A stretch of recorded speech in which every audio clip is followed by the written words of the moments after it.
Bonsoir, bienvenue à tous dans notre studio vidéo du groupe Nice Matin pour un nouveau débat lié aux élections législatives partielles qui nous occuperont les 30 juin et 7 juillet prochain. À mes côtés pour animer cette émission, Frédéric Maurice, chef de l'édition de Nice Métropole. Bonsoir Frédéric. Bonsoir Christian. Ce soir, c'est de l'avenir politique de la 6e circonscription des Alpes-Maritimes dont nous allons parler et débattre. Frédéric, à quoi ressemble ce territoire de la 6e circonscription ? Alors, la 6e circonscription couvre une grande partie du bassin cagnois qui comprend 5 communes, Cagnes-sur-Mer évidemment, mais aussi Saint-Laurent-du-Var, Villeneuve-Loubet, La Colle-sur-Loup et Saint-Paul-de-Vence. C'est un secteur plutôt homogène, mi-urbain, mi-résidentiel, à cheval entre la métropole Nice-Côte d'Azur et la communauté d'agglomération Sophia-Antipolis. Parlons politique maintenant. 2022, la 6e avait fait partie des circonscriptions gagnées par la vague Rassemblement National. Brian Masson avait remporté la finale assez justement avec 51,3% des suffrages contre un candidat qui avait créé la surprise en quittant les Républicains pour se présenter sous les couleurs macronistes, le maire de La Colle-sur-Loup, Jean-Bernard Mion. Le député sortant de la cagnoise Laurent Strastour-Isnard avait été sèchement balayé au premier tour. 2 ans plus tard, Jean-Bernard Mion n'est plus candidat, mais Laurent Strastour va tenter de regagner sa place au Palais Bourbon, cette fois sans adversaire de la majorité présidentielle, ce qui rebat les cartes électorales. Alors Frédéric, premier tour de table, mesdames, messieurs, pour vous présenter, Brian Masson est candidat à sa réélection. Il est notre invité. Bonsoir Brian Masson. Bonsoir. Vous êtes donc le député sortant de cette 6e circonscription, mais vous êtes également conseiller régional. Vous avez été le leader de l'opposition Rassemblement National à Saint-Laurent-du-Var. Vous êtes toujours investi par ce même parti. Dans le civil, vous avez été le directeur de cabinet naguère du maire Rassemblement National de Fréjus, David Racheline. Cette fois, dans la position de challenger, Laurent Strastour est de retour aussi sur ce plateau. Bonsoir. Bonsoir, merci de nous accueillir sur le plateau de Nice Matin. Vous êtes élu de la ville de Cagnes-sur-Mer depuis 1998. Aujourd'hui conseillère municipale. Comme je l'ai dit, vous avez été aussi donc député de la 6e circonscription à partir de 2017. Mais en 2022, Brian Masson vous a ravi votre fauteuil. Vous êtes donc certainement animé d'un esprit de revanche. On va voir ça ce soir. Et vous revenez avec la même étiquette qu'il y a 2 ans, les Républicains. Absolument. À nos côtés, une autre candidate qui, elle aussi, a concouru en 2022, Nicole Mazella, bonsoir. Bonsoir. Vous restez, comme en 2022, la représentante de Lyon de la gauche, mais cette fois-ci sous une nouvelle bannière, une nouvelle appellation, le nouveau Front Populaire, toujours au nom de votre parti, la France Insoumise. Vous êtes infirmière hospitalière à la retraite et vous habitez Villeneuve-Loubet. Tout à fait. Et notre tour de table s'achève avec Pierre Piacentini. Vous aussi avez été élu de la ville de Cagnes-sur-Mer. Vous n'avez plus de mandat aujourd'hui, mais candidaté à la députation avec le soutien de l'écologie au centre, le fameux parti du Niçois Jean-Marc Governatori. Et à la ville, vous êtes chef d'entreprise. Bonsoir Pierre Piacentini. Bonsoir amis concitoyens et puis bonsoir aussi à nos candidats. Reste une candidate dans cette 6e circonscription. Il s'agit de Madame Danielle Bartoli qui porte les couleurs de Lutte ouvrière que nous avons conviée à ce débat mais qui n'a pas pu se rendre disponible. Frédéric, commençons par le bilan du député sortant. Quel bilan, Madame Mazella, tirez-vous des 2 années d'un mandat abrégé de Brian Masson ? Alors, moi, je suis allée voir les votes de Monsieur Masson sur la plateforme des députés, donc, et il y a beaucoup de choses qui m'ont déplu et certaines choses qui m'ont plu, ce qui m'a paru extrêmement bien quelque part. Alors il faut savoir que quand il a voté, excusez-moi je vais mettre des lunettes parce que j'ai un petit problème, quand il a voté sur le projet de loi constitutionnelle modifiant le corps électoral en Nouvelle-Calédonie, il a voté pour. Résultat, on a vu ce qui s'est passé, les émeutes en Nouvelle-Calédonie. Quand il a voté pour... on va pas faire tous les votes de M. Masson, mais non, général, voilà. Je fais juste un truc, inscrire toutes les personnes sans emploi sur la liste des demandeurs d'emploi, il a été voté contre. Moi, je me dis que pourquoi ? Parce que tous les demandeurs d'emploi, même s'ils ne sont pas inscrits, ça veut dire qu'on a du chômage et que ce sont des gens pauvres. L'autre chose qui m'a interpellée, c'est par rapport à l'Europe, puisqu'il a refusé qu'on affiche le drapeau européen sur les façades des mairies. Après, je suis plutôt sur le côté écologie, où il a un projet de loi, il est pour un projet de loi d'accélération nucléaire, moi j'en suis contre, et je vous expliquerai pourquoi si vous me le demandez, et pour supprimer les propositions, elle a voté pour empêcher de supprimer les propositions de loi interdisant les votes privés de jet. Rapidement, qu'est-ce qu'il y a de positif ? Vous avez dit Sur le positif, c'est les repas des étudiants. Il a voté pour que les étudiants aient au moins 1 euro pour pouvoir manger. Et un qui est plus ou moins positif, il s'est abstenu pour l'IFS. Merci. Donc, voilà. dans la circonscription, parce que là vous nous parlez de décisions et de votes qui sont au niveau national, Oui, mais dans bien la sûr. circonscription, Mais c'est le but de notre... qu'est-ce que vous critiquez de son action? Est-ce que vous avez des choses à lui dire? Alors, je sais qu'on l'a vu beaucoup sur le terrain et je trouve ça très bien, mais on le voit beaucoup dans les commémorations, etc. Moi, j'aimerais qu'il soit dans les terrains tels que les hôpitaux. Je ne sais pas s'il y est allé, voir ce qui s'est passé et surtout qu'il dénonce tout ce qui se passe sur les hôpitaux. Alors, il répondra à tout ça après. Pierre Cassantini, à votre tour de juger, on va dire ça comme ça, le mi-mandat, enfin la moitié de mandat de Brian Masson. Moi, je voulais dire quelque chose déjà, c'est qu'on a eu de la chance pendant plusieurs années d'avoir plusieurs députés travailleurs, dont un qui a été exceptionnel pour moi, Lionel Lucas, et qui aurait mérité d'être ministre. Jusqu'en 2017, quand même. Voilà. Après, par rapport à la députée sortante de l'époque, Laurence, c'est vrai que j'ai été très peiné qu'elle perde, parce qu'elle était un dommage collatéral d'une guerre fratricide que l'on voit dans le département depuis maintenant plusieurs années. Et ça on va y revenir. C'est l'une des raisons. Masson aujourd'hui. Pour Brian, pas de problème, il a défendu ses thèmes. Vous appelez tous les candidats par leur prénom, vous êtes copain avec tout le monde. Écoutez, non, à part Madame Mazella, je suis désolé, madame. Donc après, entre Laurence et Brian, on se voit quasiment tous les jours. Allez-y, c'est une bouteille. Brian, c'est vrai qu'il a été élu donc sur des thèmes, il les a très bien défendus, il défend son parti, il défend ses thèmes. Donc de ce côté-là, j'ai pas donc de critique à faire. Le seul truc, mais bon, c'est un jeune comme mon fils.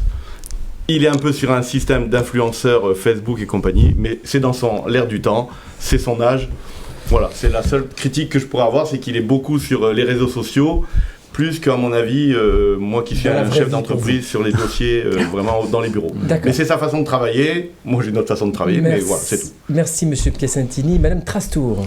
Alors, pour ma part, je trouve dommage que M. Masson n'ait pas voté les 15 heures d'activité concernant le RSA, parce que, en tant que républicains, nous voulons valoriser la valeur travail et nous avons fait passer un texte de loi afin que les personnes qui sont au RSA travaillent au moins 15 heures. Et je déplore que M. Masson n'ait pas voté ces 15 heures. Pourtant, c'est quelque chose pour moi qui me paraissait logique.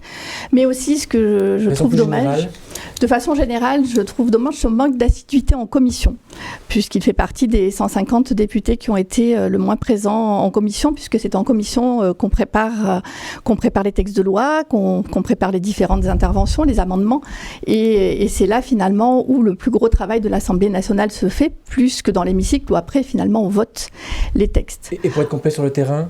Sur le terrain, c'est quelqu'un qui a été très présent sur le terrain avec un capital sympathie important. Et ça, on peut pas lui enlever. Après, comme Madame Mazella l'a dit, effectivement, il faut aussi être sur le terrain, c'est bien, mais pas être sur le terrain que sur les manifestations. Il faut aller au-devant des commerçants, il faut aller sur les problématiques de terrain, et je pense que ça, c'est important. Alors, Brian Masson, vous avez entendu vos opposants du soir parler de votre mandat. Finalement, bilan mi-figue, mi-raisin, pas si négatif que ça, y compris chez vos opposants principaux. Rarement aussi contrasté, enfin rarement aussi mitigé. Qu'est-ce que vous répondez quand même sur les points d'achoppement et notamment sur certains votes que vous avez faits sur les 15 heures ou sur d'autres choses? Alors écoutez, moi je tiens à vous remercier. Merci de votre objectivité. C'est vrai que durant ces 2 années à l'Assemblée nationale, et aussi au cœur de cette circonscription, j'ai aimé et j'aime encore être sur le terrain, travailler au plus près à la fois des commerçants, des TPE, PME. Pierre, tu le sais, tu es chef d'entreprise et tu m'as vu régulièrement à leur côté.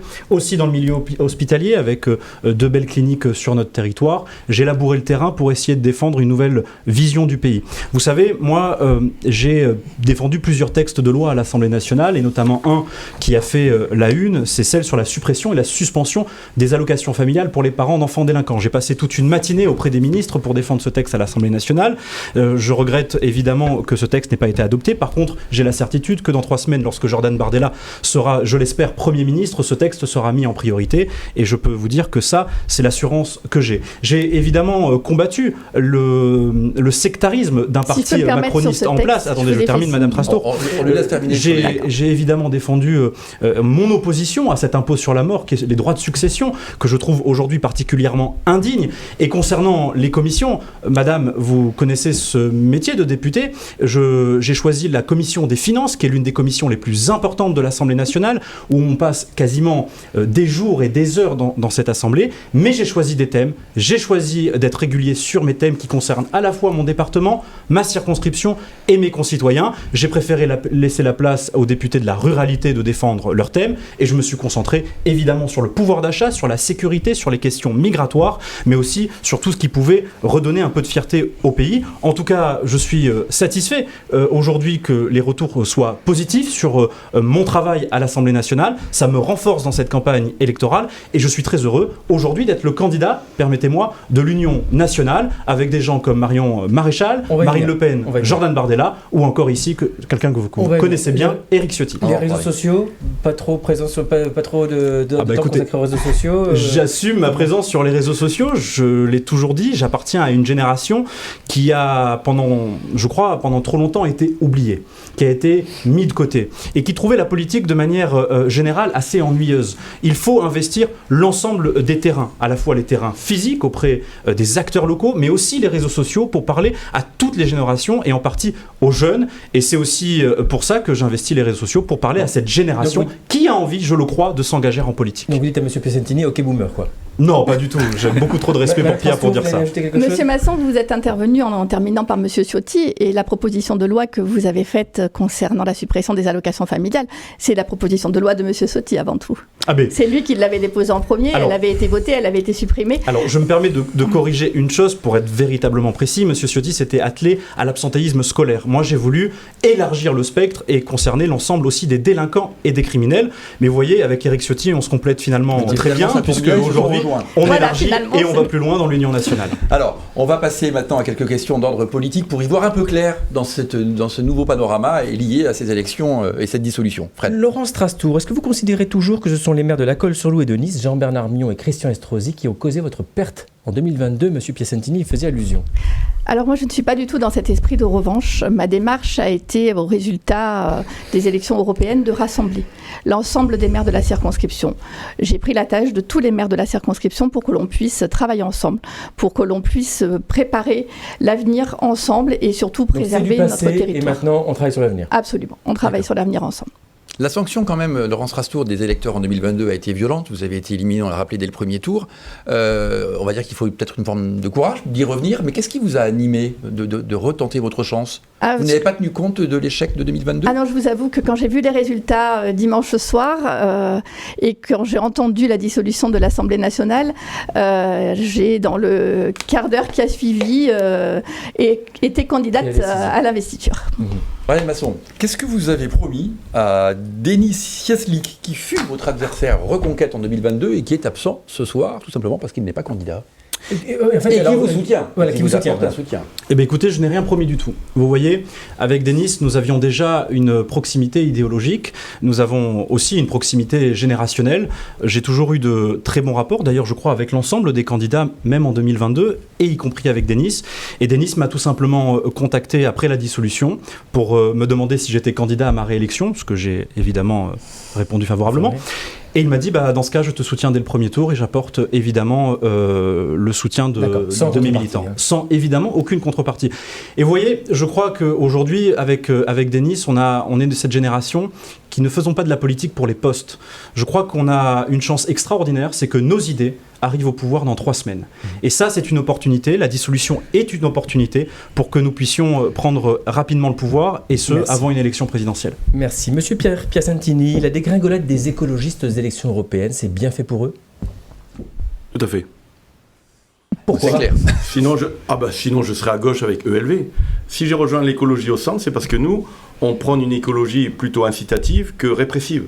Et c'est ce qui s'est passé avec les écolos qui ont rejoint la gauche il y a 20 ans et 25 ans, et que chaque fois que l'on fait quelque chose, c'est une répression. Et ils en tirent les conséquences aujourd'hui. Et puis il y a aussi, il y a un vote écologiste, mais il est encore dispersé. Il est dispersé parce que tout le monde n'est pas d'accord. Vous dispersé quand même finalement. Oui, tout à fait. Mais je ne peux pas aller avec ceux de gauche. Ouais. D'abord, je suis un chef d'entreprise, je suis désolé, mais j'ai jamais été à gauche pour des raisons familiales et puis et puis d'entreprises. Trop à gauche, tant pis pour eux. Hein. Oui, tout à fait. Nicole Mazella, votre parti LFI est un petit peu le poil à gratter de ce Front populaire, avec des prises de position parfois mal comprises ou qui choquent une partie des Français, et y compris une partie des membres de votre nouvelle coalition. Qu'est-ce que vous répondez à ceux qui vous accusent le LFI d'être un parti antisémite ?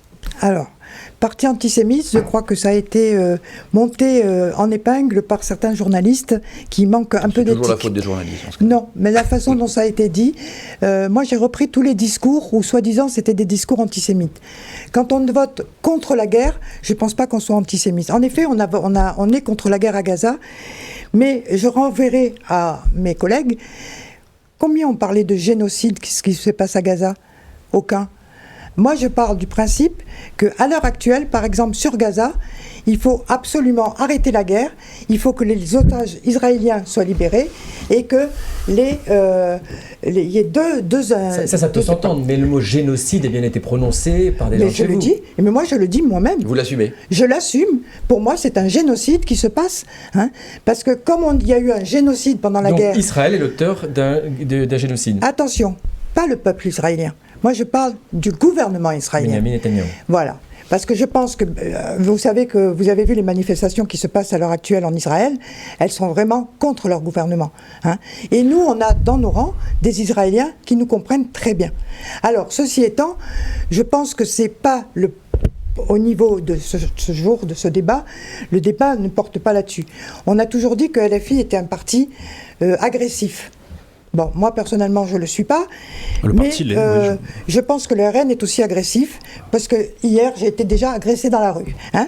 Donc je vais vous dire, non, pas par M. Masson, attention, M. Masson, Mme Trestor, il n'y a pas de...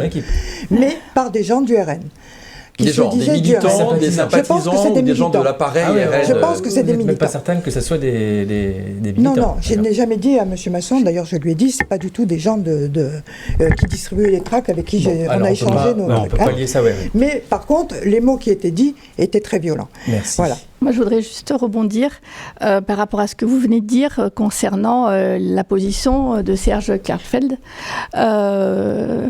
qui, lui, a toujours lutté contre les génocides, a toujours voulu la reconnaissance des génocides, et il a pris une position quand même qui était très ferme par rapport à... En cas de duel au second tour entre un candidat RN et un candidat LFI, il voterait pour le RN. Il n'y a pas de souci, il vote pour le RN. Je pense que moi, ça me choque énormément, parce que j'ai suivi M. Gartfeld, le père, soit dit entre parenthèses. C'est le père dont on parle. C'est le père dont on parle. Le fils aussi, hein, parce que je l'ai écouté hier à la télé. Oui. Donc il fait ce que papa a dit. Mais ceci étant, j'ai suivi M. Gartfeld pendant des années, et j'étais tout à fait avec lui. Mais là, je pense qu'il y a une exagération. Le fait que monsieur, on nous ramène toujours au grand du parti, on va dire, hein, au national. Pensez un peu que là, à l'heure actuelle, on veut être député sur une région. On veut madame, on est député de la nation. On est député de la nation avant tout. Et juste, je vais rebondir sur ce que vous avez dit. Effectivement, il y a certains militants qui tractent, qui sont quelquefois assez désagréables. D'accord, du RN alors, du si RN. vous laissez entendre. Bon.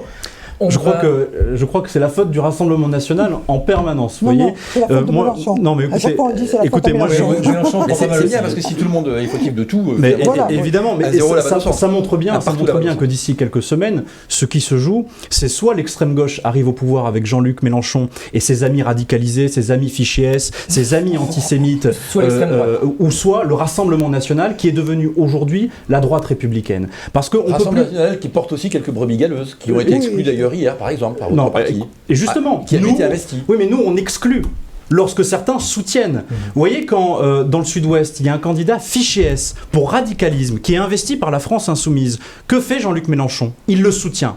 Il le soutient. Et ça veut dire qu'il y a un véritable problème. Et moi, je l'ai vu. J'ai siégé pendant 2 ans à l'Assemblée nationale et j'ai vu les amis de la France insoumise être odieux, être constamment dans la volonté de renverser la République et la démocratie. Et ce qui se joue dans cette élection, c'est une élection d'abord nationale. Et ce qui se joue, c'est les valeurs de la République. Et si on continue à confier, à faire monter l'extrême gauche, attention à la tête qui tourne quand on se réveillera dans 3 semaines. On continue avec les questions, merci Madame Trastour.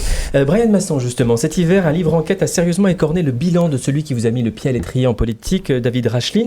Est-ce que vous avez eu le sentiment d'avoir fermé les yeux sur des frasques à l'époque ? Absolument pas. On rappelle que vous étiez son directeur de cabinet. Voilà. Bien sûr, j'étais son directeur de cabinet et j'ai été fier de travailler avec David Rachlin. Tout ce qui est dans ce livre, tout ce qui a été révélé aussi par Var Matin, tout ça c'est faux, tout ça c'est des racontards. C'est évidemment, on a attaqué en justice très rapidement après la sortie de cet ouvrage. En justice que c'est faux. Ah ben nous voulons que justice soit faite. Nous voulons que ceux qui accusent le maire de Fréjus arrivent avec des preuves et arrivent parce que c'est facile, vous savez, d'écrire beaucoup de choses. Il y a beaucoup de choses fantasmées. D'ailleurs, il y a des gens qui n'existent pas dans cet ouvrage. Moi, si vous voulez, j'ai travaillé à Fréjus et quand j'ai lu ce livre, je me suis dit mais quel beau roman de science-fiction en réalité. David Rachlin a été mis à l'écart par le parti. On le voit plus alors qu'à l'époque il était dans tous les grands événements. Non, il n'a pas été mis à l'écart. C'est David qui a voulu protéger le parti en disant voilà, je vais m'occuper de ce dont on m'accuse, je vais saisir la justice et je ne veux pas salir le mouvement qu'est le Rassemblement National. Okay. Mais je peux vous assurer qu'on est derrière David Rachlin, le maire de Fréjus. J'ai travaillé avec lui, je vous redis ma fierté d'avoir travaillé à ses côtés,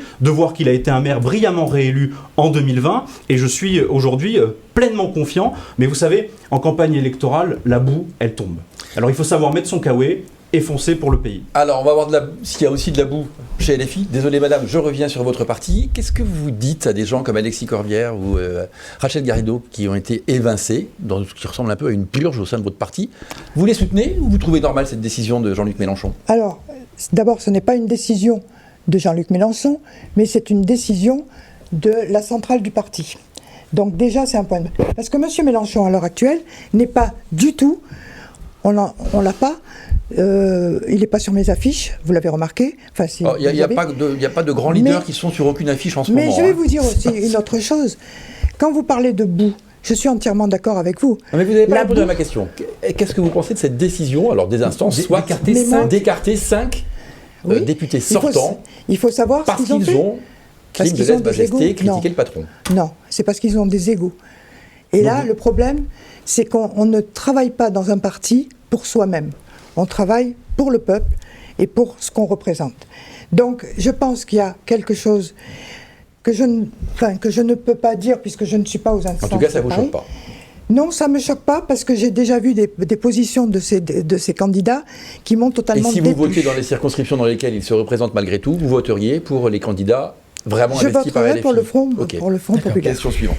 Laurence Trastour-Isnard, vous avez choisi comme remplaçant Thomas Berrettoni, remplaçant donc le nouveau mot de suppléant. Oui. Thomas Berrettoni, premier adjoint au maire de Saint-Laurent-du-Var, qui est encarté chez Horizon, le parti d'Édouard Philippe, c'est-à-dire membre de la majorité présidentielle. Du coup, vous n'avez pas de candidat de cette majorité macroniste contre vous. Est-ce que vous faites partie des LR qui sont favorables à un rapprochement avec la majorité présidentielle? Alors, et puis comment vous justifiez cet attelage, ce ticket quand même, qui a surpris beaucoup de monde? Il n'y a pas de souci. Comme j'ai dit tout à l'heure, j'ai souhaité rassembler face aux extrêmes. Ensuite, il faut savoir que le parti Horizon a bien expliqué qu'il prenait ses distances par rapport à la majorité présidentielle. Enfin, dans laquelle il est toujours. Thomas Berrettoni était au LR avant, et pour ma part, je défends les LR et les Républicains. J'en ai parlé avec Thomas, on était bien d'accord sur ce point-là. Moi, je continuerai et je continuerai à être une députée Les Républicains qui ne sera pas dans la majorité présidentielle. Pour l'instant. Vous comprenez quand même que ça peut perturber vos électeurs et ceux d'Horizon d'ailleurs aussi, parce que ça peut perturber. C'est une initiative personnelle? Ou est-ce qu'elle est dictée par un accord d'appareil au niveau du département? C'est une initiative totalement personnelle que j'ai prise dès dimanche soir. Et j'ai des textos... Dimanche 9 juin, pas le dernier dimanche. Oui, dimanche 9 juin, j'ai des textos qui peuvent le prouver parce que j'ai pris l'initiative moi-même de dire il ne faut pas partir s'il n'y a pas une union. Est-ce que vous faites partie de ces circonscriptions que dénonce aujourd'hui Éric Ciotti en disant qu'il y a des accords tacites, cachés entre la majorité présidentielle et LR? Est-ce que ça en fait partie? Pour ma part, j'ai pris aucun accord caché, donc je ne sais pas où il y a des accords cachés, mais en tout cas, c'est pas mon cas. Okay. Et comme par magie, il n'y a pas de candidat de la majorité présidentielle dans cette circonscription. On l'a relevé. Mais par contre, je voudrais rebondir, parce que vous ne m'avez pas donné la parole tout à l'heure, sur ce qu'a dit M. Masson, en parlant de gouverner. Quand on voit les rétropédalages de M. Bardella, déjà aujourd'hui, alors qu'il n'est pas encore élu, et qu'il n'a pas de, je dirais, on va y venir, de compétences au niveau national, et il fait des rétropédalages au niveau des retraites, il fait des rétropédalages au niveau de l'Union européenne, il fait des rétropédalages au niveau de l'OTAN.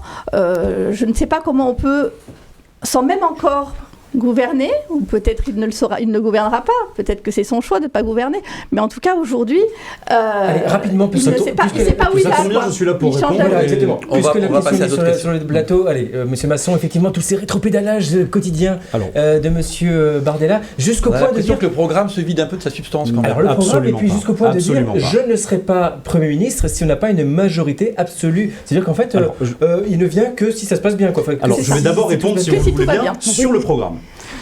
On ne peut pas, dans cette élection si particulière, à la suite d'une dissolution, appliquer stricto sensu un programme présidentiel. Et on ne peut pas exiger de notre part que l'on applique en un mois ce qu'un programme présidentiel veut que l'on fasse en 5 ans. C'est pour cela que Jordan Bardella a choisi 2 temps, 2 tempos dans les prochaines semaines. S'il a la majorité absolue, s'il devient Premier ministre, il y aura un premier temps, des réformes que nous pouvons faire durant l'été, et un deuxième temps qui interviendra, et madame, vous êtes censée le savoir, lors du projet de loi de finances à l'automne. Parce qu'il y a des mesures qui seront intégrées dans le budget de l'État. Et ce budget, il ne sera voté et proposé au Parlement qu'au mois d'octobre. Donc, essayons tous ensemble de comprendre le fonctionnement de nos institutions. Et on ne peut pas voter un budget en août, parce que le budget, c'est en fin d'année, et ça sera en octobre. Donc Jordan Bardella, juste explique aux Françaises et aux Français, il explique aussi aux médias comment ça va se passer. Et moi, je suis assez rassuré de voir qu'il y a un plan. Ce plan, nous l'avions déjà préparé, nous l'avions appelé le plan Matignon. C'est pour ça que nous sommes prêts aujourd'hui à la suite de cette dissolution. Et maintenant, nous sommes prêts à gouverner. Et Jordan l'a rappelé, il nous faut une majorité absolue. Si nous n'avons pas de majorité absolue, non, nous ne serons pas la béquille du gouvernement. Alors, le fonctionnement de l'Assemblée nationale, je le connais, Monsieur Masson, mais moi, j'ai du mal à comprendre cette façon démagogique de faire rêver les gens. Où on envoie des annonces sur les retraites, et puis derrière, ah ben non, finalement, on ne va pas le mettre en place parce qu'on n'y arrivera pas. Non, non, on l'a dit à l'automne, la retraite, madame. On l'a dit à l'automne. C'est l'abrogation complète. Madame, mais écoutez, les porte-parole du Rassemblement national, écoutez Jordan Bardella, en plus, je crois qu'aujourd'hui, on ne peut plus l'abrogation complète du texte. Si, c'est complètement ça, et ça arrivera en automne. Et nous l'avons dit. Comment la TVA, ce sera cet été. La TVA, ce sera cet été. On va revenir sur les priorités du gouvernement. Je partage, si vous voulez, l'impatience de Mme Strasbourg pour qu'on arrive au pouvoir. Mais rassurez-vous, d'ici peu, ça devrait arriver. Non, j'ai plutôt peur de cette aventure qui, à mon avis, pourrait être très dangereuse pour la France et très dangereuse pour notre pays. N'ayez pas peur de la clarté. Vous le savez, je suis un candidat droit dans mes bottes, Rassemblement national et dans l'Union nationale. C'est quand même pas très clair. Ça veut dire que si jamais vous n'avez pas la majorité absolue et que vous n'arrivez pas dans les choses sur l'Assemblée nationale, les Français allez vous faire voir, on ne vous aidera pas. C'est ce que vous dites. Absolument pas. Nous, ce que nous disions, c'est que nous ne pouvons pas gouverner si nous n'avons pas la majorité absolue. Est-ce qu'Emmanuel Macron a réussi ? Les autres ne l'auront pas non plus. Mais justement, il faudra peut-être jouer une autre élection qui s'appelle l'élection présidentielle. Vous voyez, Emmanuel Macron a plongé... Qui ne garantit pas de majorité à l'Assemblée nationale derrière. Qui ne garantit pas, évidemment, mais qui permettra de repartir sur des bas scènes. Donc vous adorez les élections ce que je vais vous dire, il faut gouverner, il ne faut pas faire que des élections. Non, mais ce que je vais vous dire, c'est qu'aujourd'hui, Emmanuel Macron nous a plongé dans le chaos. Et aujourd'hui, il a fait sauter l'ensemble des verrous institutionnels. Il a refusé la démocratie participative. Il a refusé à chaque fois de donner la parole aux Françaises et aux Français. On a une opportunité majeure, celle d'arriver au pouvoir avec une majorité absolue et ainsi appliquer nos idées et notre programme. Mais pour que ça puisse se faire, il faut que les Français comprennent l'importance du scrutin du 30 juin. C'est essentiel d'aller voter et d'aller voter pour ceux qui peuvent gouverner. Oui, je crois aussi. Brian Masson, on vous a beaucoup entendu. On va donner un peu la parole à M. Piacentini, qu'on a beaucoup moins entendu. J'aimerais votre position d'écologiste du centre, déjà sur 2 choses. Par rapport à votre leader, on parle beaucoup de Jordan Bardella à travers Brian Masson. Qu'est-ce que vous pensez de Jean-Marc Governatori, personnalité un peu étrange, un peu particulière? Est-ce que c'est un atout pour votre candidature? Première question. Et deuxième question, cette position centrale que vous occupez, notamment avec l'écologie, vous fait dire quoi sur ce qui se passe aujourd'hui et sur ce personnel politique des 2 extrêmes que vous avez face à vous, quelque part? C'est vrai que Jean-Marc Governatori est un personnage un peu atypique, que l'on connaît puisqu'il est de la région niçois. Il ne faut pas oublier que c'est tout de même un très grand chef d'entreprise, c'était un très grand chef d'entreprise qui a été nommé 2 fois meilleur gestionnaire de France. Il aurait très bien pu, quand il a vendu ses sociétés, comme on dit entre guillemets, se la couler douce, tranquillement. Il a choisi de défendre quelque chose qui est au cœur de son corps même. C'est un écolo convaincu. D'accord ? C'est même un vegan. Et il défend l'animalisme. Donc c'est un personnage qui va au-devant, et même aux européennes, faut pas avoir peur, il a perdu de l'argent. Il a mis son argent personnel. Donc c'est une personne qui mérite le respect de ça. C'est qu'il est allé là où ses convictions le portent. Alors qu'il aurait très bien pu, en tant que chef d'entreprise, aller jouer au golf, se promener et tout. Il a choisi un combat politique de défendre l'écologie. Maintenant, l'écologie, bien sûr que c'est vaste. Moi, pourquoi je rejoins l'écologie au centre aussi ? L'écologie au centre, c'est pas l'écologie du centre. Ça veut pas dire que c'est une écologie du centre par rapport à la politique. On a voulu écologie au centre parce qu'on estime qu'on est tous là pour notre cadre de vie. Il défend l'immigration, défend un programme économique, défend les ouvriers. On est tous là pour notre cadre de vie. Et l'écologie est au centre. Et c'est ça qui me plaît. C'est de dire, nous sommes au centre, on va travailler avec tout le monde. Et je comprends très bien ce qu'a dit Brian par rapport à Laurence sur leur programme. Aujourd'hui, bien sûr, ils ont sorti des thèmes. Mais une fois qu'ils seront au pouvoir, il y aura la réalité des dossiers. Et c'est normal qu'ils l'adaptent à la circonstance du moment. Comme tout chef d'entreprise. C'est pas la peine de le défendre à nouveau parce qu'il a très bien défendu. Voilà. Non mais c'est pour dire à quoi nous on sert. On sert donc on est au central et on veut. Ça on a compris, mais c'est justement le problème, c'est qu'on voit pas trop à quoi vous servez de plus puisque vous n'apportez pas forcément de solution. Parce qu'on est sur un cadre de vie. Le cadre de vie, ça peut être bien sûr national. On est pour ou contre le nucléaire, par exemple. On veut des voitures électriques ou on veut pas de voitures électriques. Mais moi, à titre personnel, je veux faire une écologie entre guillemets, de quartier de circonscription, c'est-à-dire d'essayer de résoudre un problème, par exemple, qui est béant sur Cagnes, Saint-Laurent, Villeneuve-Loubet, c'est cette autoroute. Au lendemain des élections, on risque d'avoir une situation un peu particulière avec une absence de majorité absolue. Oui. Vous êtes au centre, l'écologie au centre. Oui. Qu'est-ce que vous appelez de vos voeux ? Il faut une union, un gouvernement d'union nationale, il faut quoi ? Votre parti préconise quoi ? Il faut que toutes les personnes qui ont envie de travailler ensemble se mettent ensemble pour travailler. Que les bonnes idées qui viennent du centre, de la droite, de gauche, d'où vous voulez, de tous les partis se mettent en place. À un moment, comme on est tout de même, c'est vrai, dans un certain chaos. S'il n'y a pas de majorité et si on ne peut plus gouverner, c'est clair que moi aussi je suis d'accord, il faut qu'on revienne au présidentiel pour qu'une fois pour toutes on ait une majorité et puis on verra qui gagne la présidentielle. Voilà. Et c'est moi, personnellement, si j'avais été président de la République, j'aurais même pas fait les législatives, j'aurais fait la présidentielle directement. Laurence Rastour, même question qu'à M. Piacentini en cas d'absence de majorité absolue. Il va falloir trouver des alliances quelque part, à droite, à gauche, au centre. Qu'est-ce que vous préconisez ? Comment vous voyez l'avenir ? Vous êtes donc resté dans LR Canal Historique. Vous avez un remplaçant qui vient de chez Horizon. Est-ce que ce sont les prémices de ce qui pourrait se passer après ? On entend les LR nous dire, pas question, on restera droit dans nos bottes, il n'y aura pas d'alliance. Enfin, c'est pas l'image. Vous venez de donner une leçon à M. Masson en disant, vous n'y allez pas en cas de majorité relative. Et vous alors ? Qu'est-ce que vous faites ? Okay. Je ne vais pas me présenter à la présidence, vous n'y allez pas en cas de majorité relative. Non, votre parti. Pour ma part, mon parti, il va continuer à défendre ses valeurs, et ses valeurs, c'est d'abord plus de sécurité pour les Français. D'accord, tout seul, mais là, ça ne suffira pas pour la France. Pas tout seul, et effectivement, tous ceux qui sont prêts... Est-ce que vous excluez une coalition entre tous les partis modérés en cas de majorité relative ? Mais à partir du moment où on travaille dans le même sens, où on travaille pour les Français, donc vous dans l'intérêt des Français, on va travailler ensemble, je l'espère, ou revenir aux urnes si cela s'avère nécessaire et qu'on n'arrive pas à travailler ensemble. Mais ce qu'il faut aujourd'hui, c'est pas se battre sur ce que va faire le RN. Si demain le RN propose quelque chose qui pour moi est dans l'intérêt des Français, je n'ai jamais dit que je ne le voterai pas. Si demain un autre parti propose quelque chose dans l'intérêt des Français, je ne dis pas que je ne le voterai pas. Je pense qu'aujourd'hui, c'est la France qui compte. C'est pas ces clivages politiques. On parle de comment gouverner la France demain. C'est pas ces clivages politiques. C'est d'avoir... dont le seul sort nous inquiète peu, quand même. C'est d'avoir des mesures aujourd'hui qui soient économiques et qui remontent le pays, qui soient économiques, qui soient également sur les flux migratoires, qui soient pour la sécurité des Français. Ok, j'ai pas tout compris, mais... Alors... moi, je pense qu'on peut travailler ensemble si c'est nécessaire pour notre pays. Donc si vous n'avez pas tout compris, c'est ça. Ça veut dire que c'est très important. Ça veut dire qu'implicitement, vous lancez quand même un appel à l'union des partis modérés et des bonnes volontés modérées de ce pays. Vous me dites s'il n'y a pas de majorité et qu'on n'arrive pas à travailler. Effectivement, parce que tout le monde dans votre parti n'est pas sur cette ligne. C'est pour ça qu'on vous pose la question. S'il n'y a pas de majorité, comment vous voulez qu'on travaille correctement ? Et donc je pense que...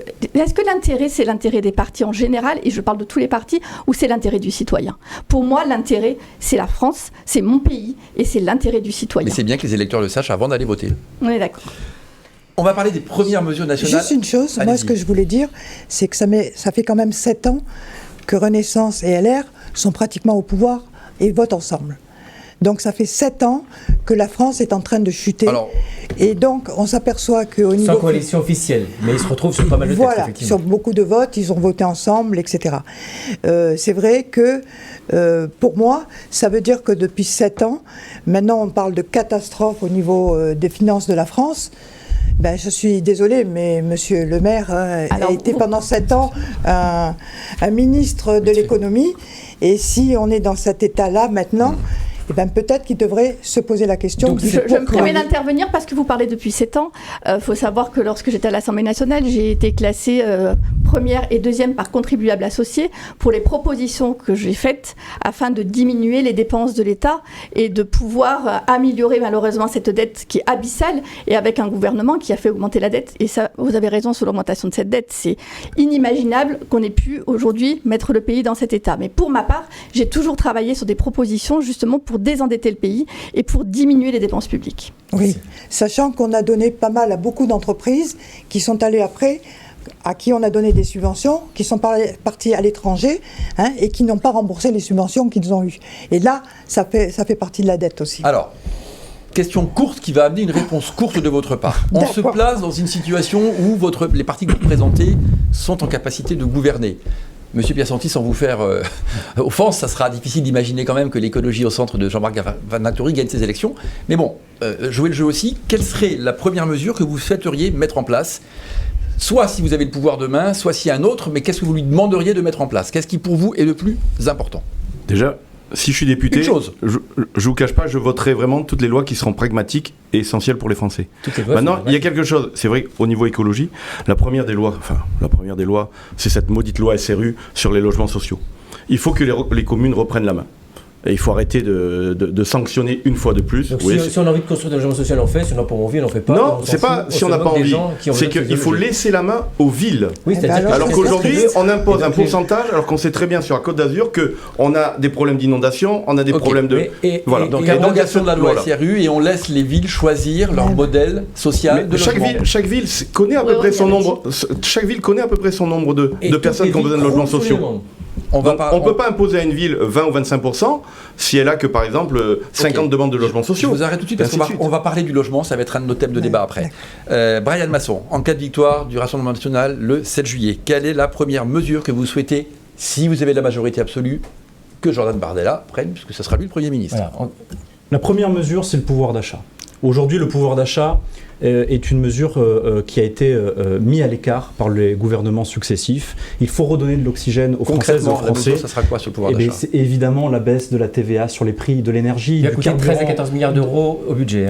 Très bien, mais il faut redonner de l'oxygène aux Françaises et aux Français. Si ça coûte, ça bénéficiera aussi aux chefs d'entreprise, ça bénéficiera aux commerçants, ça bénéficiera aux petites retraites et ça bénéficiera à la plus large majorité de Françaises et de Français. Comment financez-vous ces 13 à 14 milliards ? Nous l'avons déjà rappelé il y a encore quelques jours sur le coût abyssal de l'immigration. Je vous rappelle qu'aujourd'hui, notamment dans les Alpes-Maritimes, nous ne sommes pas épargnés par les questions migratoires.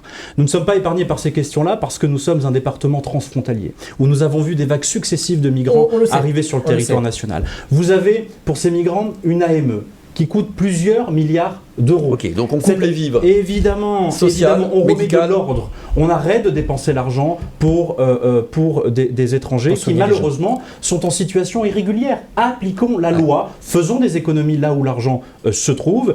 Et je vous assure que sur les questions migratoires, pour avoir travaillé ce sujet à l'Assemblée nationale, vous savez que j'ai quand même aussi révélé avec plusieurs rapporteurs de tous bords politiques qu'il y avait encore des retraités en Algérie qui touchait une retraite française et c'était estimé, selon la Cour des comptes, à peu près à 3 milliards d'euros. Voilà, et à peu près la même chose pour la ME, c'est-à-dire qu'on est loin des 13 à 14 milliards que va coûter la mesure. Allez, on passe à la Laurence Rastori-Snart, même question. Demain, les LR, canal historique, gagnent les élections, ont le pouvoir. Un Premier ministre issu de vos rangs sera nommé. Qu'est-ce qu'il doit prendre comme première mesure ? Revaloriser les petits salaires, revaloriser la retraite par rapport à l'inflation que nous avons subie, afin de redonner du pouvoir d'achat aux Français.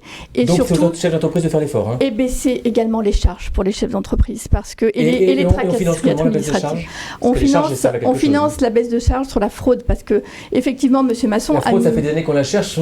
La fraude, elle existe.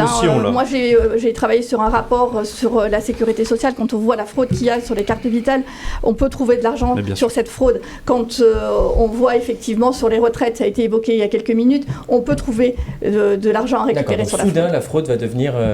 C'est pas soudain, ça fait quelques années qu'on en parle, en tout cas pour ma part. Pas qu'on en parle, c'est pratiqué que aussi. Je l'ai déjà mis en avant à plusieurs reprises au sein de l'Assemblée nationale. Je veux dire, il faut lutter contre cette fraude pour récupérer justement des financements. C'était tout simple. Nicole Mazella, demain, le Front Populaire, le nouveau Front Populaire gagne les élections, arrive au pouvoir. D'ailleurs, petite question, une parenthèse au passage, quel Premier ministre votre souhait, vous allez nous le dire. Moi, je n'ai pas de... Et votre Premier ministre, voilà, dont vous allez nous donner le nom, il prendra quoi comme première décision? Non, moi, ma première chose... blague à part, Mélenchon ou il faut quelqu'un d'autre?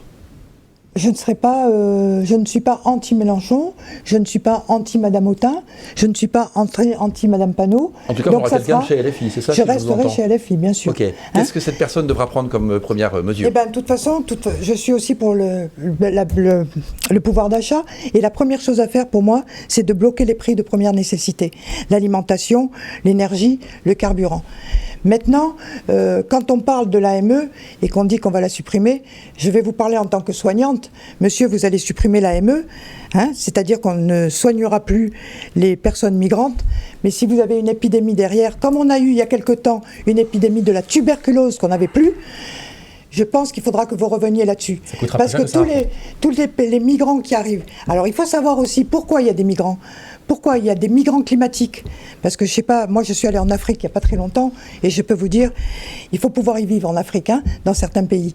Je suis allée au Niger, je peux vous dire, quand je vois des gosses qui sont lavés dans des flaques d'eau, je comprends qu'ils aient envie de venir en Europe. Pour autant, beaucoup de gens considèrent que la France ne peut pas accueillir tous les migrants. Je suis entièrement d'accord. Cette mesure est très controversée, d'asile climatique qui serait une catastrophe migratoire.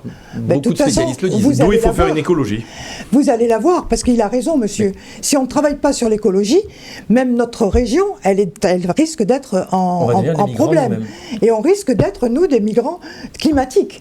Parce que vous savez qu'on s'attend à ce qu'on ait un tsunami ici.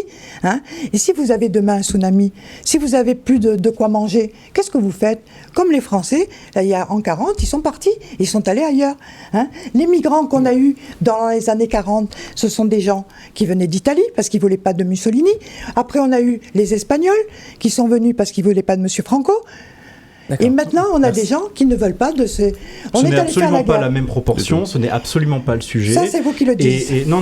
Et il y a une réalité, c'est qu'aujourd'hui, il faut retravailler nos partenariats avec les pays africains, les pays d'où partent aussi les migrants. Alors là, je suis d'accord avec il faut aussi cesser et assumer que nous avons, que la France a fait des erreurs en Libye, puisqu'on s'est mêlé de ce qui ne nous regardait pas et on a renversé la Libye, qui est aujourd'hui le carrefour des migrations et qui a fait arriver toutes ces vagues de migrants sur notre territoire. Il faut retravailler avec les pays africains. Les migrants dont vous avez parlé, madame, quand ils sont arrivés en France, ils n'avaient rien et ils ont travaillé pour avoir. Il y a des migrants qui travaillent. Ils ont tous travaillé. Bien sûr qu'il y en a qui travaillent. Bien sûr, certains travaillent. Est-ce que vous savez que les migrants à l'heure actuelle n'ont pas le droit de travailler?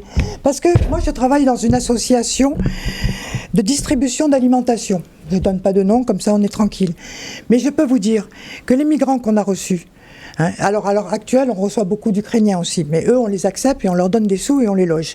La différence des autres. Mais certains migrants qui avaient du travail, qui pouvaient avoir du travail, on les empêchait de travailler et c'est comme ça qu'ils restent dans des... Ce sont des clandestins. Ce sont des clandestins qui sont donc hors la loi et qui n'ont rien à faire sur le territoire national. Merci. Alors, on va quitter la question migratoire pour revenir sur les problématiques de circonscription. Frédéric. Voilà. Exactement. Laurent Strasstour, quel est le besoin prioritaire de cette circonscription? Sur quoi il faut se battre de façon urgente? Je vais vous redonner les mêmes propositions qu'en 2022 sur le sujet. Pour moi, il faut un commissariat de plein exercice à Saint-Laurent-du-Var. Je travaille actuellement sur la création d'une maison des femmes à Cannes-sur-Mer pour pouvoir accueillir les femmes victimes de violences. Comme on le sait, c'est quelque chose qui me tient à cœur. Et puis sur un lycée. Alors c'est bien que j'ai mon suppléant qui soit à la région, justement, ça pourrait aider. Un lycée à Villeneuve-Loubet, l'enseignement général, axé sur le tourisme international et sur le nautisme, puisqu'on voit bien que le nautisme est très développé dans notre département et qu'il y a peu de formation sur le nautisme. Donc pour vous, on met l'accent sur la sécurité, sur l'éducation dans la circonscription, c'est un peu ça? Absolument.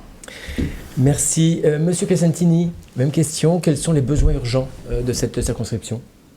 Moi, je ne dirais pas urgent. C'est que l'écologie, ça se travaille à long terme. Et il y a quelque chose qui me chagrine depuis 40 ans, c'est cette autoroute. c'est une plaie pour Villeneuve-Loubet, Cagnes, Saint-Laurent. Donc ça veut dire quoi? Il faudrait... Eh bien, à Hanovre, ils ont réussi à la couvrir. Ouais. Pourquoi on n'arriverait pas à couvrir cette autoroute A8? En plus, quand j'étais président j'ai été président de l'association de la gratuité de l'autoroute. C'est plus une autoroute, c'est une zone urbaine. Donc même en tant que chef d'entreprise, payer un péage, on n'a plus à payer l'autoroute. Et si on couvre l'autoroute, on va réduire la pollution, l'air, on va même obtenir des zones supplémentaires pour pouvoir construire des logements ou des infrastructures sportives, faire même des routes. Parce que pour traverser Cagnes, des fois, il faut faire le tour par la gauche ou la droite pour aller en face. Et donc, couvrir cette autoroute parce que c'est une plaie. Alors, bien sûr que c'est pas... Il faut trouver l'argent, accessoirement. L'argent, on l'a. Vous en avez, c'est ça. Non, excusez-moi, mais... C'est peut-être à ça que sert l'écologie au centre. Demandez à Vinci combien il a gagné. Et puis, franchement, on dégage des surfaces. Il y a des promoteurs ou des gens qui vont payer. C'est du voile en béton. C'est 2000 € le mètre carré, le béton. C'est pas énorme. On va rebétonner. Non, bétonne pas. Sur cette proposition, j'aimerais avoir votre avis. Est-ce qu'elle sort de nulle part? Est-ce qu'elle est iconoclaste ou est-ce que vous la... Elle existe, hein. À Hanovre, ils l'ont fait. Vous y souscrivez? Moi, ça me fait un peu sourire parce que ça veut dire que ces terrains vont devenir des terrains pour les promoteurs, puisque vous parlez justement que c'est eux qui vont aider à payer.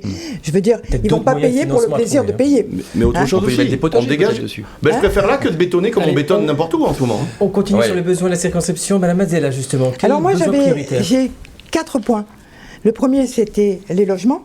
Et on va y revenir sur les logements. Donc on y reviendra. C'est bien que vous en parliez parce qu'on va pas avoir le temps. La deuxième, c'était l'écologie par rapport au stop au bétonnage, parce qu'on s'aperçoit que dans notre coin, le bétonnage, ça y va. Il y en a encore un projet sur Cagnes-sur-Mer qui est en train de se faire, qui va encore faire qu'on va bétonner. Le troisième, je vais vous étonner, c'est la sécurité. Je pense qu'à une époque, M. Sarkozy a enlevé parce que j'ai laissé passer le bétonnage. Ok, le bétonnage, d'accord, mais ça fait partie des critiques qui sont portées très souvent contre Louis Nègre, mais Louis Nègre, il cherche à loger les gens, et ça, c'est plus difficile de vouloir loger les gens que d'attaquer systématiquement de façon démagogique sur le béton. On se plaint toujours de par le logement, quand on en crée, on tombe sur les élus qui le font. Pour siéger à la commission des logements, madame, on cherche à loger les gens, oui. Bien sûr, à Cagnes-sur-Mer, c'est pas les bureaux. Et souvent, des femmes, malheureusement, j'ai encore eu 2 cas cette semaine, des femmes victimes de violences, par exemple, ou des personnes qui sont en grosse difficulté, ou des retraités qui n'arrivent plus à payer leur loyer. Oui, et moi, je vous dirais des travailleurs pauvres qui vivent dans leur voiture et qui viennent manger. Si on ne crée pas de logement, ils seront toujours dans leur voiture, madame Mazzella. Je suis d'accord, mais il y a des logements. Il y a quand même des logements qui pourraient être un petit peu libérés parce que, rappelez-vous que les Airbnb, là, prennent une place énorme et ils sont en train de manger beaucoup de ces logements. Et le quatrième? Et le quatrième point, c'est la santé. Vous me connaissez, je suis une humaniste et en plus, je suis dans la santé. C'est pour ça que j'étais contre le projet de M. Masson par rapport à l'AME, pour avoir vu comment se passait tout ce qui est Covid, etc. Et donc, je pense qu'il faut arriver... On a applaudi les soignants, c'est bien, on les a applaudis. Ça leur a fait une belle jambe. On leur a pas toutes les promesses qui ont été faites par M. Macron. Dans la circonscription sur la santé, vous faites quoi? Parce que là, on est sur la circo. Oui, mais alors ici, sur Cagnes-sur-Mer, il y a du privé. Vous avez vu qu'on n'a que des cliniques privées, avec... sans soi-disant un but non lucratif pour certains. Après, il y a 2 hôpitaux Antibes et Nice à proximité quand même. Lesquels? Antibes, La Fontaine et Nice, le CHU. C'est pas notre circo. Si vous me parlez de circo. Mais on est dans cette grande zone urbaine quand même. Alors si on reste dans cette... Nous avons 2 belles cliniques dans la circonscription et je crois qu'on peut en être fiers parce que les hommes et les femmes qui travaillent là-bas sont aussi investis d'une mission de service public à l'égard des malades, à l'égard des patients. Et les urgences, pour les avoir rencontrés régulièrement, je peux vous assurer qu'ils débordent d'énergie, qu'ils ont besoin de moyens parce qu'ils ont été trop souvent abandonnés par l'État qui a toujours mis de côté ou en tout cas qui a mis de la poussière sous le tapis. Et il va falloir aussi s'intéresser à ces questions-là. Mais je suis et que la clinique Saint-Jean accueille les urgences qui sont... Oui, j'ai été aux urgences. Je peux vous dire que la première chose qu'on m'a demandé, c'est ma carte bleue. Donc déjà, je pense qu'il va falloir réfléchir là-dessus. Quand vous allez à l'hôpital, on vous demande aussi votre carte vitale. On vous soigne et on vous la demande après. On passe par le bureau des admissions à l'hôpital aussi. Vous savez que l'hôpital... sur ces cliniques qui font du bon travail. Il y a une autre chose. Sur les hôpitaux, vous me parliez des hôpitaux. Il faut savoir qu'à l'heure actuelle, le CHU est en pleine transformation. Et si vous ne le savez pas, on est en train de faire 14 pôles qui seront des petites cliniques, en fait. Et donc, on est en train de détruire le service public par rapport à ça. Voilà. Ça, je tenais à vous le dire parce que j'y suis allée et je connais bien le centre. Non, regarde un peu. Ok. Et Monsieur Masson, donc voilà, les besoins prioritaires de la circo. Mais écoutez, moi j'en profite aussi pour parler de mon bilan en la matière sur les besoins de la circonscription. Très rapidement, sur ce qui reste à faire, surtout, Monsieur Masson. Exactement, parce que je compte bien continuer à faire davantage pour la circonscription. Vous savez, on a besoin en effet d'effectifs supplémentaires de la police nationale dans notre circonscription, et je suis assez satisfait que depuis que je suis député et que j'ai une nouvelle fois soulevé le problème et la nécessité d'avoir une brigade équestre de la gendarmerie à l'hippodrome de Cagnes-sur-Mer, eh bien, comme par hasard, après plusieurs courriers, ils ont fait l'annonce et je suis satisfait aujourd'hui que cette brigade équestre va naître à Cagnes-sur-Mer. Il a fallu s'y mettre à deux alors pour faire des courriers. Mais sans doute, mais vous savez que moi je crois justement, comme je l'ai dit tout à l'heure, à l'union nationale et sur des sujets aussi importants. Et donc ce qu'il reste à faire, c'est par exemple rénover la caserne de la CRS 6 à Saint-Laurent-du-Var qui a besoin évidemment d'un coup de neuf. Et d'ailleurs, moi je peux vous dire dès ce soir que j'ai obtenu un financement, une partie de financement par le Conseil départemental des Alpes-Maritimes qui s'engage si l'État s'engage aussi d'une partie. Donc je suis assez content. Donc quand Éric Ciotti sera à Beauvau, vous aurez les financements. C'est ça ? Écoutez, vous voyez loin et j'espère partager en tout cas votre optimisme là. En tout cas aussi, moi j'ai voulu m'intéresser. C'est du factuel. Et j'ai voulu m'intéresser ces 2 dernières années aussi au patrimoine culturel de notre circonscription. Parce que je crois, alors je fais du chauvinisme, mais notre circonscription, notre territoire, c'est le plus bel endroit de la Côte d'Azur, pour être tout à fait honnête. J'y suis né, j'y ai grandi et j'ai voulu aussi inscrire au monument historique la chapelle du Cros de Cagnes et aussi l'église du vieux village de Saint-Laurent-du-Var. Donc pour la chapelle du Cros de Cagnes, ça a été approuvé. Modérée, alors, mais non, le patrimoine culturel est essentiel. Pour vous savez, pour savoir où on va, il faut savoir d'où on vient. Et je crois que pendant trop longtemps, on n'a pas mis assez l'accent sur notre patrimoine culturel, sur ce qui fait de nous des Français ou sur ce qui fait de nous des habitants de la Côte d'Azur. On n'est pas qu'une carte postale. On a une histoire, on a des familles, on a des racines et j'ai voulu insister sur ces thématiques-là. Ok, alors, juste quand même une question sur la sécurité, Fred. Oui, alors, pendant votre mandat, votre bout de mandat, Monsieur Masson, vous avez déploré les problèmes de dégradation de la sécurité. Je ne vais pas reprendre mon texte parce que je ne sais plus où il est. Mais c'est pas grave, je l'ai dans la tête, donc il n'y a pas de souci. Avec une progression des délits à la fois préoccupante et révélatrice, avez-vous écrit. Vous avez communiqué sur certaines augmentations inquiétantes, mais parcellaires quand même. D'une manière générale, est-ce que vous diriez que la situation s'est dégradée depuis 2 ans en termes de sécurité, de façon objective ? De façon objective, la situation à la fois dans notre circonscription, dans notre département des Alpes-Maritimes, c'est évidemment aggravé. Les chiffres que j'ai d'ailleurs demandés et que j'ai obtenus et que j'ai diffusés du préfet des Alpes-Maritimes sont considérablement alarmants.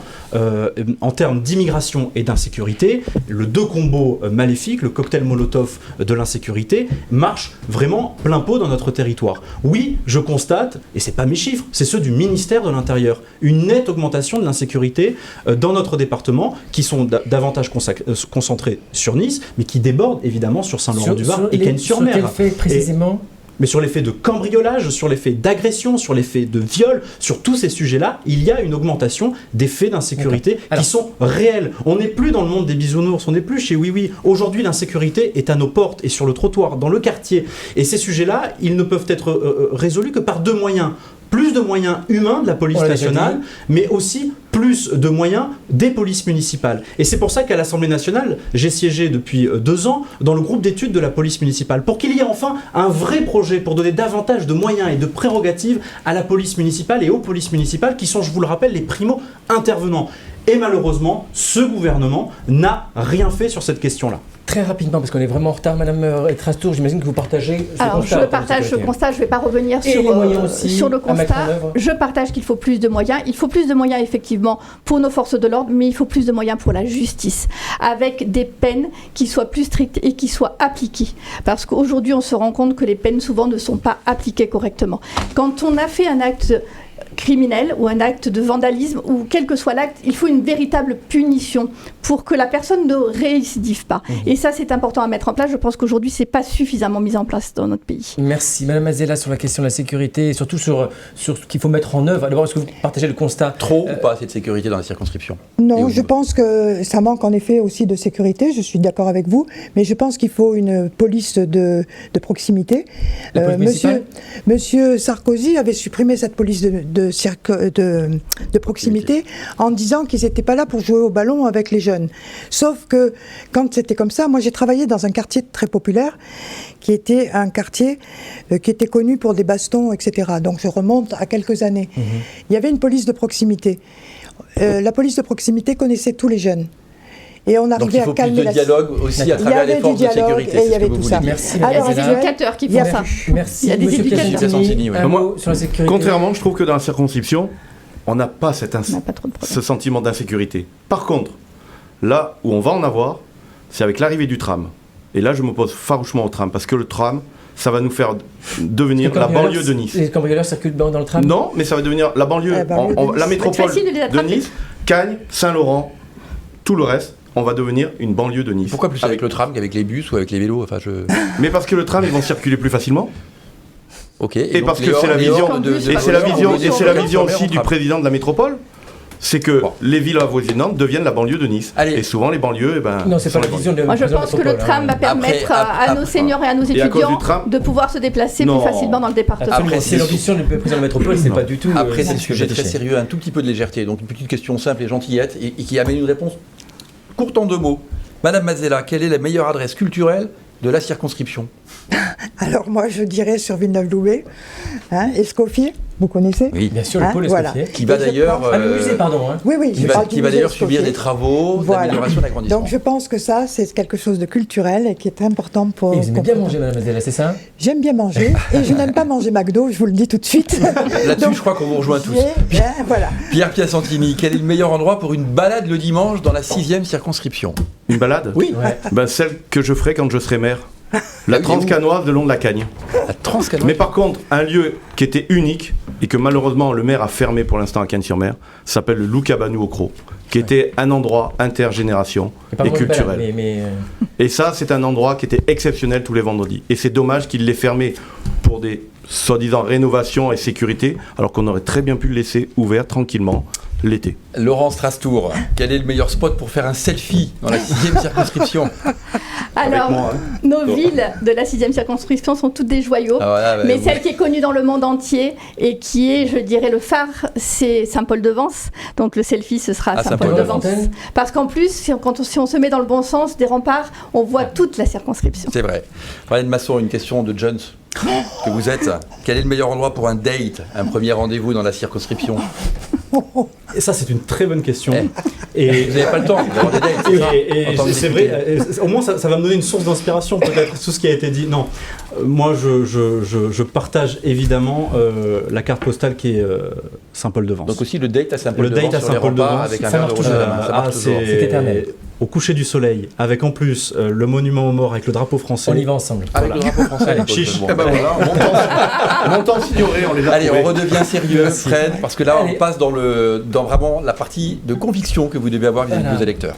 Il vous reste à chacun 30 secondes pour exprimer ce que vous avez à dire aux électeurs, pourquoi ils doivent voter pour vous les 30 juin et, si possible, les 7 juillet. On va commencer par Brian Masson, si vous voulez bien. Et attention, vous avez 30 secondes pour dire ce que vous avez à dire aux électeurs. Ça fait 2 ans que je suis député de cette magnifique circonscription, que je siège à l'Assemblée nationale et que j'essaie de défendre une meilleure vision pour la France et les Français.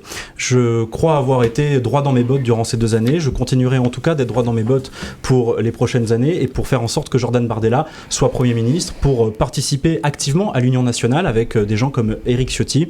Et en tout cas, moi je veux insister auprès des électeurs de cette circonscription. Vous avez pu me faire confiance, vous m'avez fait confiance il y a 2 ans. Vous pouvez continuer le 30 juin à le faire pour ensemble redresser ce pays qui en a tant besoin. Et c'est parfait, 31 secondes. Mais vous avez commencé 1 seconde après, donc il n'y a pas de problème. Pardon. Madame Mazzella, 30 secondes également. 30 secondes pour convaincre. Alors moi, je dirais qu'il faut absolument qu'il n'y ait plus de travailleurs pauvres dans notre circonscription, que les gens mangent à leur faim, que les prix baissent, parce que c'est ça qui est important, que les jeunes ne soient pas obligés d'aller dans les restos du cœur ou ailleurs, qu'ils puissent travailler tranquillement, qu'on arrête avec ce Parcoursup dont les résultats ont été donnés avant qu'ils passent le bac. Donc il y a beaucoup de jeunes qui sont en difficulté parce qu'ils ont eu que des refus. Donc pour moi, l'essentiel, c'est de cibler sur les jeunes pour qu'ils puissent vivre tranquilles. Merci Madame Mazzella. Même question à Monsieur Piacentini, c'est très court, forcément. Monsieur Piacentini, 30 secondes également. Moi, devant une gauche plurielle de circonstances électorales, une droite multiple déchirée par ses guerres intestines et qui n'a plus de pièces détachées à remplacer. Il y a une extrême droite, bien sûr, qui surfe sur l'exaspération des Français, et ce que je comprends. Je préfère proposer une 4e alternative, celle d'une personne qui se lève tous les matins pour essayer de gagner 1 euro devant une administration qui est omniprésente et qui nous écrase. C'est pour ça que j'ai voulu cet engagement. Je ne suis pas un pro de la politique, mais je suis là pour essayer de rendre les gens heureux. Et c'est ce que ne font pas les politiques. Ils ne nous rendent pas heureux. Merci, Monsieur Piacentini. On finit avec Madame Trastour. J'ai été pendant 5 ans une députée de proximité. Je veux continuer à être cette députée de proximité, être au service des citoyens, être à leur écoute, être à l'écoute des maires de la circonscription également pour travailler main dans la main et pour mon pays, relever mon pays parce qu'aujourd'hui, je suis triste de voir dans quel état est la France et je veux pour la France plus de sécurité, moins d'immigration et surtout que nos jeunes puissent avoir un avenir et puissent se projeter dans l'avenir. Merci. Merci beaucoup. Ce sera le mot de la fin. Cette émission est maintenant terminée. Merci beaucoup à tous les 4 d'avoir participé à ce débat qui est resté fort courtois. Et c'est très agréable également. Et avec beaucoup de contenu. Avec beaucoup de contenu. Merci Frédéric Maurice d'avoir co-animé avec moi cette émission. Merci à Philippe Bertini et Sophie Doncet qui ont remarquablement réalisé cette émission également. On se retrouve demain à la même heure pour le débat de la 4e circonscription des Alpes-Maritimes. Cette fois-ci, nous serons à l'est du département, à Menton, dans la vallée de la Roya, dans le Paillon, les Trois Corniches. Excellente soirée à tous.